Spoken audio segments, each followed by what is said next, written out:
right, so we just arrived in Las Vegas for the NAMB event. Tomorrow I'm competing on stage for Battle of the Coaches, which is going to be one of the coolest things I've done so far in my speaking career. The breakdown for Battle of the Coaches is myself against 3 other coaches. We're asked a series of questions. We have a few minutes to respond, and then we have 7 minutes to kind of break it all down for each other at the end. I cannot wait to get on there and show them what it's all about. So this is the night before the event. We just been kind of hanging out throughout the day today, but what we're gonna do now is just kind of walk around, check out. There's some stuff being set up, and they got a little pre-party tonight we might attend as well. Good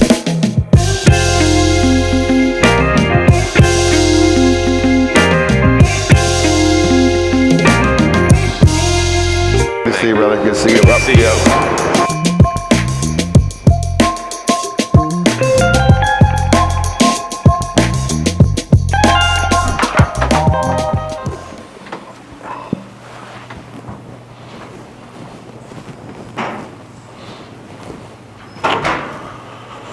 We are going to go watch Barry real quick before we compete in the Battle of the Coaches.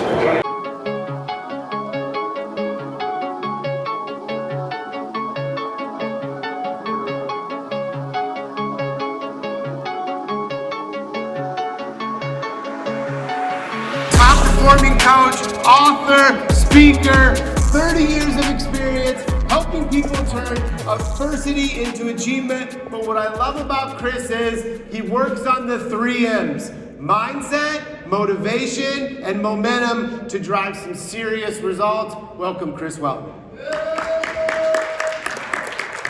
Let's start the Battle of the Coaches. Round 1. Chris, I think it's a big topic today that we're coaching on, but what is the most effective way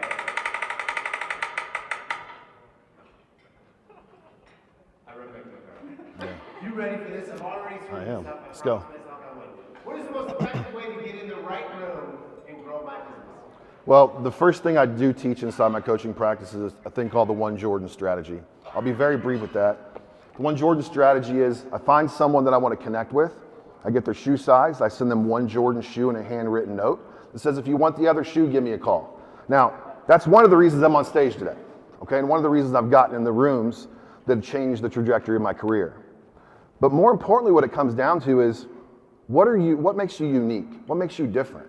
We want to get invited into rooms, not just get into them, right? So I would challenge you to look at your practice, look at what you're successful in, and figure out a way to partner with other individuals to get in those rooms. This is what I see right now. And remember in high school when everybody wanted to be the same, like you didn't want to be different? Well, I feel like that's what's going on in the mortgage space right now. Everybody wants to be the same. Everybody does the same videos, has the same scripts. But the ones that are winning at a high level are the ones that are being unique, bold, and different. So my strategy, One Jordan, was unique, bold, and different, and it worked for me.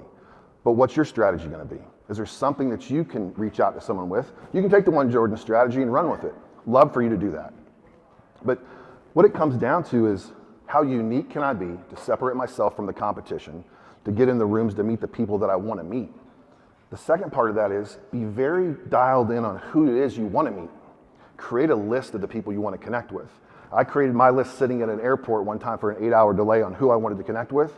And again, it has changed the trajectory of my career by getting in those rooms. Those rooms will change everything. First, I would say, what does a winning mindset not look like? What's the opposite of a winning mindset? A losing mindset. How many of us in this room right now feel like we have a losing mindset? Probably a lot of us, right? It's a challenging market, or at least we feel like it is. So the first thing I'd evaluate is, when was the last time I won? What did it feel like? Because we can't get back to winning again if we don't remember what it felt like originally, right? How can I change that right now? If I decided to go from losing mindset to winning mindset today, what would I do? Well, the first thing I would do is ask myself a question. How do I respond when adversity hits? The next question I ask myself is, how do I show up when I don't feel like showing up? Do I have a standard elevated high enough to outweigh my feelings so I show up with a winning mindset every day? And then I would create structure in the morning to build my winning day. And it's simple stuff. Most of you have a routine whether you know it or not. But I would challenge you to have something in the morning you could count as wins. Stack them early and often and create a winning streak as the day goes on. And then you're going to have a winning mindset because you're going to win days consistently, right? And I'm fortunate enough to coach several LOs that are in the top 1%, okay? And what they all have in common is a routine and a winning mindset. And when deals blow up, things go south, they figure out a way to learn from them and move on. So again, the first step creating a winning mindset is to not have a losing mindset. Stop listening to the people around you that are doing less than you. Those aren't the people I'm gonna hang around. And control what you bring into your mind when you're listening to YouTube or music or whatever that is. Only bring in stuff that's gonna motivate you and help you win. All right, Chris, let's see what we got. Oh boy, probably my favorite question. Okay. If I haven't connected with my database in a while, what's the best way, Chris, for me to re-engage? Well, the first thing I would do is stop calling it a database, right? My friend Chris calls it a portfolio, so let's call it a portfolio. So if I haven't connected with my portfolio in a while, how many people do you have in your portfolio, Jason? How many? Over 1,000. All right, so we got over 1,000. If you're not getting at least 100 deals a year from your portfolio, you're not working it right. The truth is, most people don't care about it. They don't care about what's in their portfolio. It's just a list of names. So I would ask you next is, what do you know about everybody in there? How can you create that personal touch? Because what we want most in this world right now, especially with all the AI, is connection, right? We want connection. And the one thing AI can't do is out-human you. So when it comes to your database, you have to be human and make those personal connections with them. And what I would challenge you to do is go back through it, make sure you have the contact points in there and understand who those people are. Create separate funnels. One of my clients, what we do is we have it set up as all these people live in this community. All these people are in this type of work. All these people have this type of loan. Instead of sending out these mass touch points, which I call out of touch points, they don't want you to tell them to turn their clock back or happy birthday or it's Memorial Day. They want to know something substantial that can help them in their financial position. That's what they want from you. They don't need you calling them and telling them anything else. The truth is, most of you don't care about your database. Maybe it's time you start caring about it because it's under attack. Someone's going to take it from you. And as someone who coaches very high producing originators, they crush it with their portfolio. Crush it. I've got a client right now that has over 40 million in the pipeline from his portfolio doing annual mortgage reviews. It's going to close between now and the end of the year. All because he touches it regularly. Good. Awesome. Thank you, Chris. Cool topic, which is why hiring a coach in 2026 is crucial. Next, let's go with Chris. Boy, that was a great spot to be picked in, wasn't it? All right. So coaching for 2026.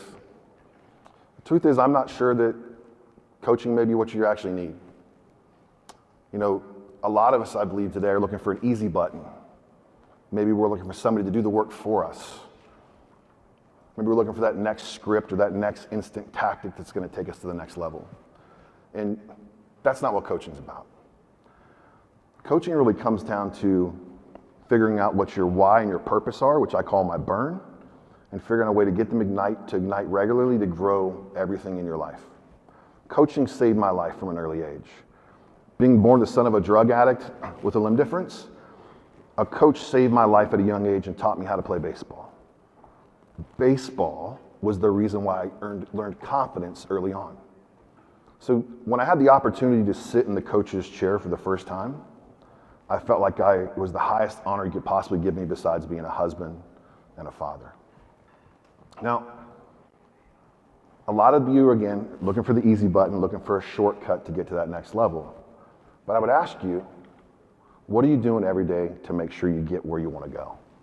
And I think you have one of three choices when it comes to coaching. The first one is, do nothing. Don't scan his QR code, don't scan my QR code, just sit back. And next year, sit in the same spot you are today with maybe more of a challenging outcome. The second would be you could sign up for maybe some type of group program, some type of community, and check it off your box and go around and tell everybody you're coached. The third one would be go pro. Hire a pro coach because it's a pro move. Make sure you evaluate them, make sure you look into who they are and what you want them to be, and make sure it's going to be somebody that pushes you. Because what I know for sure is that if you're not happy with where you are right now, you need to think and act differently to get where you want to go, right? And too many of us aren't willing to make that change to think and act differently. And I know I hear it a lot, hey, coaching is expensive. It is. But stop looking at it as an expense and start looking at it as an investment. Because if you're not getting 10 or 20x from what you're putting into coaching, you're in the wrong program or you shouldn't be coached. It's that simple. You know, we all are super successful coaches up here on stage. We could all share all the wins we have with all of our clients. But what I tell you is, the winning starts with you. It starts with you making a decision that you want to be great, that you want to do something more than what you are right now. You want to serve your family at a higher level. Now, I left the corporate mortgage space in 2023 because the reality was only 10% of the people I wanted to work with wanted to be great. The other 90% wanted a paycheck. And I got a feeling that you came here to learn something to be great, to make a difference, right? Well, there's two types of people in this room. One type is they came here to be great. They're going to learn and take notes and go home and execute. The other one is their family life isn't that great, so they came to Vegas to escape. And I've been both. I've been both, honestly, right? So the solution to both those is coaching. Go kill them. Great job, Appreciate it. Good job, man. That was awesome. Appreciate it. You did great. Yeah, thank you so much. That's awesome. Appreciate it. Thank you. Glad your buddy was here for you too. Oh yeah. Who we love. Who we love. Yes, yes, definitely. Oh, thank you. So good to see you. It's good to see you. All right, I just came off stage at the Battle of the Coaches here at NAMB in Vegas for 2025. Unfortunately, it didn't go the way I'd like for it to go, but I definitely showed up and brought tons of value, but I learned a lot of lessons too. So if I'm invited back next year, I definitely know a different plan of attack, maybe some different strategies. But all in all, it was a great trip. All the coaches really brought it. Laura, Amir, and Scott, I mean, did an amazing job up there. Amir ended up winning, walking away with it back-to-back years, which is unbelievable. But I tell you what, he really did a great job up there, really brought tons of value for the crowd. I know I said Amir won. The true winners today were the people in the crowd that are gonna take that information away and make a massive impact on their lives. One of the big things about this week's event was everybody needs to be coached. Like, I'm up there because I'm coached, right? That's how I got to that stage, is by being coached at a high level and taking myself to places I never thought I would have gone. So getting a coach and having a coach in your life is what you really need to get to that next level. So I will see you at NAMB Focus in 2026 in Orlando.